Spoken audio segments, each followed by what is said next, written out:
ఈ రోజు క్రమశిక్షణ పట్టుదల నాలో ఉందంటే దాని కారణం నా తల్లి భువనేశ్వరి గారు. చిన్న వయసు నుంచి మీ తల్లిదండ్రులు మిమ్మల్ని కొడతారో నాకు తెలియదు కానీ చిన్నప్పుడు మా అమ్మ నన్ను కొట్టేది. ఒక్క చిన్న తప్పు చేసినా గట్టి కొట్టేది. ఇప్పుడు కూడా ఒక పదం అటు ఇటు తూలినా ఇమ్మీడియట్ గా నాకు మెసేజ్ పెడుతుంది, నువ్వు మాట్లాడి నాకు ఇష్టం లేదు, ఇట్లా నువ్వు మాట్లాడకూడదని ఇప్పుడు కూడా చెప్తాను. సో అందుకే తల్లిదండ్రుల బాధ్యత కూడా ఉంది. అందరినీ మేము అనుసంధానం చేశాం.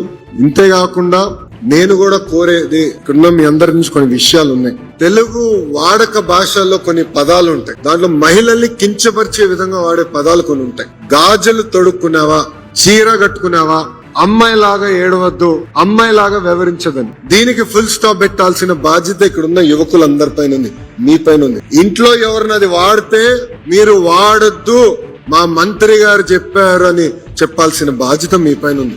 వికసిత్ భారత్ మనం సాధించాలంటే మన సమాజంలో మహిళలు మగవాళ్ళు సమానం అనేది నిరూపించాలి, ఆచరణలో తీసుకురావాలి. కేవలం టెక్స్ట్ బుక్స్ లో కాదు, అమలు చేయాలి. ఏ సమాజంలో అయితే మగవాళ్ళతో సమానంగా ఆడవాళ్ళు మనం గౌరవిస్తామో, అన్ని రంగాల్లో ప్రోత్సహిస్తామో ఆ దేశమే డెవలప్డ్ దేశం అవుతుంది.